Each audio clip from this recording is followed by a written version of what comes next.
Let me tell you a story that begins in April 2019 in Texarkana, a place that's a little unique because it sits right on the line between Texas and Arkansas. People there sometimes joke they can stand interstates at once. It's a community that Holly Barlow-Austin knew well because she had spent much of her life in that area. She was 47 years old that spring, and although she had some legal trouble, she was on probation for a misdemeanor offense. She was doing fairly well overall.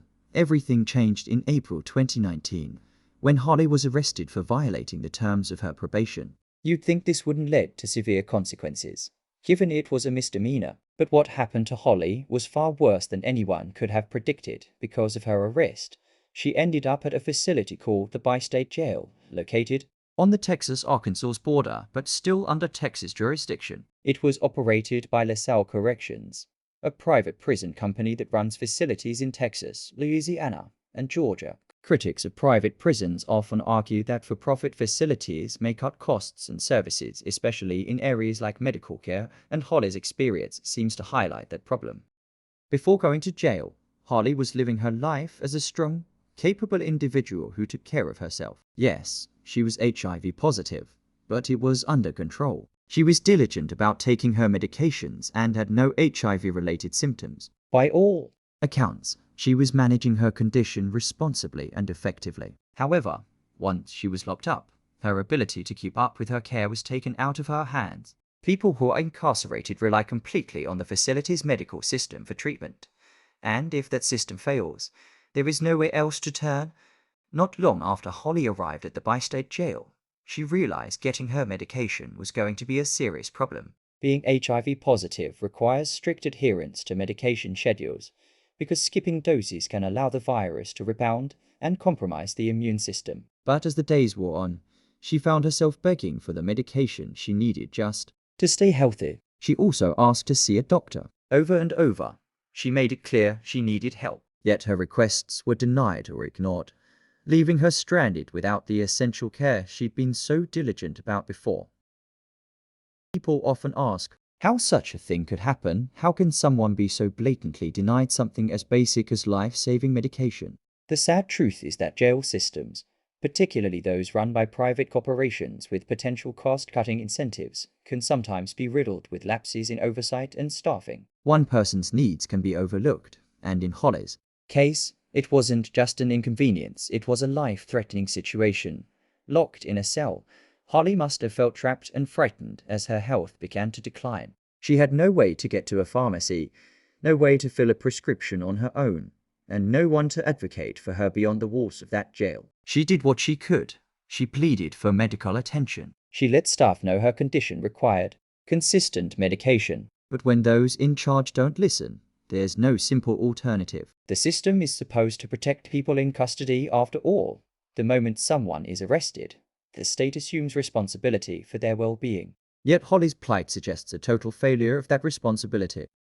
Holly's ordeal puts a spotlight on the larger issue of how jails and prisons handle chronic illnesses. This isn't just about HIV. It could be diabetes, heart disease, mental health conditions, any medical issue that demands regular, reliable treatment. Corrections facilities have a legal obligation to provide adequate care, but her case reminds us that the reality can look very different. The human toll of being denied care is immeasurable. Imagine knowing exactly what you need to stay healthy and being unable to access it, day after day, week after week. It's not just neglect, it can feel like cruelty. Holly's story raises broader questions about accountability too. Who is responsible for this kind of failure? Is it LaSalle Corrections, the private company running the jail? Is it Bowie County, Texas, which contracted with LaSalle? Is it the overall justice system that allows profit motives to influence inmate care? Amid the complexity, one thing remains clear. Holly's situation was preventable. She went into that jail relatively healthy, thanks to her own diligent self-care. She had a chronic condition, but it was manageable with the right medication. Denying her that medication set off a chain of events that would have dire consequences. For her life and health, it's important to remember Holly as a real person who had family, friends, and a life outside those jail walls. When we think about privately operated facilities, it's easy to get lost in the abstract debates over budgets and contracts. Holly's story, however, makes it painfully concrete. Real human beings are affected when those debates result in cutting corners, understaffing, or simply ignoring cries for help. We should all take note that even short-term incarceration for minor offenses can escalate into something much more dangerous when basic needs like medical care go unmet.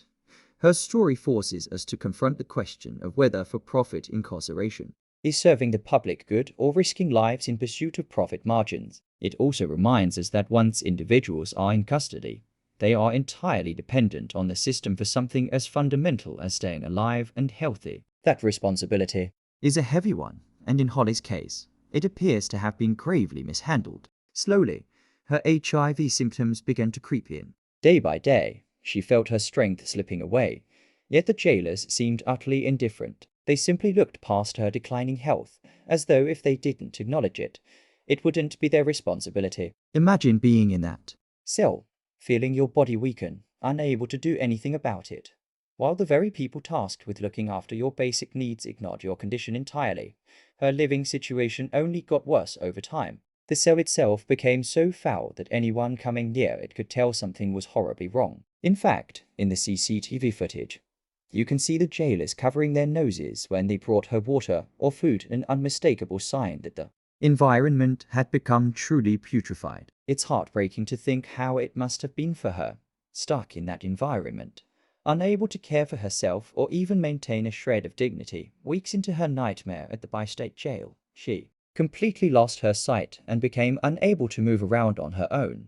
Without her antiretroviral medications, the HIV that had once been under control began to ravage her body. It's shocking to picture someone who had been relatively stable before jail deteriorating to the point of blindness and immobility simply because she was denied her necessary treatment. At this stage, the jailers seemed to realize that the outcome of their neglect was spiraling into something they couldn't easily explain away. So they tried to film a scene where they asked her if she wanted medical attention, hoping to make it look like she refused help. Today's date is June 7th, 2019. The time is currently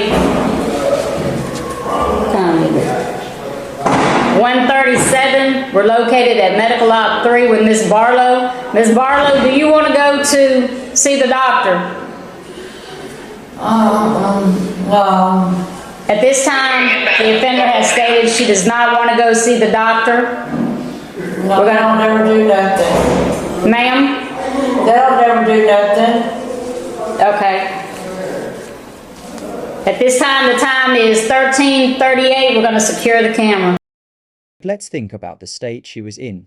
This was a person who had gone several weeks without proper care, someone whose mental state had to be in complete disarray. She likely didn't even know where she was anymore, let alone grasp the implications of their questions. Expecting her to clearly say yes or no to medical care under those conditions seems not only disingenuous, but cruel. That single clip, where they asked if she wanted treatment, ignores the reality that for weeks she had been pleading directly or indirectly for any kind of help. It's not enough to suddenly put a camera in front of her and act like she had full capacity to make an informed choice. By then, she was so far gone in terms of her health and her mental clarity that she couldn't realistically decide anything.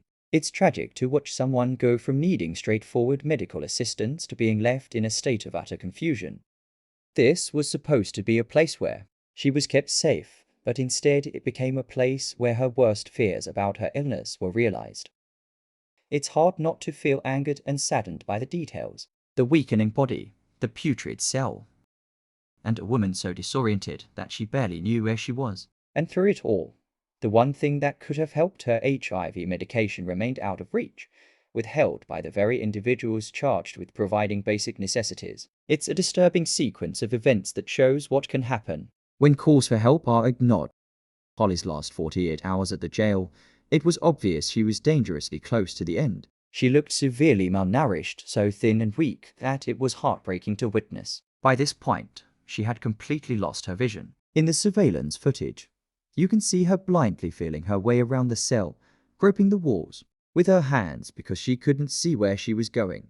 Just pause and imagine that for a moment.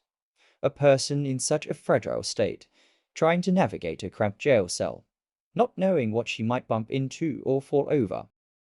The jailers, who had previously seemed to overlook her deteriorating condition, finally grasped the severity of what was happening. They must have realized she was on the brink of death, and they did not want that to happen while she was under their watch. This is when they decided, on June 11, 2019, to take her to a local hospital. By then, though, Holly was so frail physically and emotionally that she could barely hold on. She had reached a point of utter dejection and desperation once she arrived at the hospital. Her health had declined so severely that every attempt made by the medical staff was, sadly, too little and too late. 6 days later, on June 17th, Holly passed away. It's devastating to think about what she might have felt in those final moments, especially considering the loneliness she had already endured. If someone had stepped in sooner, perhaps things could have turned out differently, but at this stage, her body had been through too much. What makes this even more distressing is the realization that, all the while, there were people who accused Holly of faking her condition. Instead of acknowledging that she was truly sick and needed medical help, she was treated as though she were exaggerating or pretending. Of course, the tragic outcome proves just how real her suffering was. After Holly passed away, her family was consumed with grief. They were desperate for answers. How could something like this happen? Why was she isolated and neglected to such a degree that she lost her life in the custody of people who were supposed to at least keep her safe? Feeling they had no other option, they decided to file a lawsuit.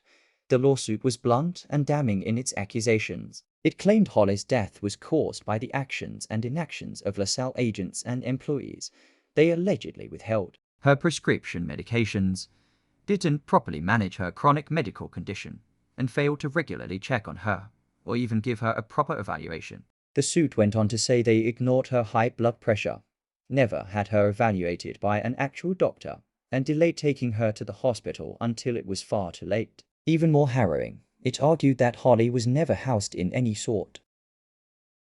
This was certainly not the kind of legal challenge LaSalle would want to face. After everything that happened to Holly, and with the graphic, heartbreaking details outlined by her family, this lawsuit was never going to cast the company in a positive light. One can only imagine how the family felt, reading those claims, and remembering her last moments, hoping that by pursuing legal action, they might at least uncover the truth and possibly prevent something like this from happening to anyone else.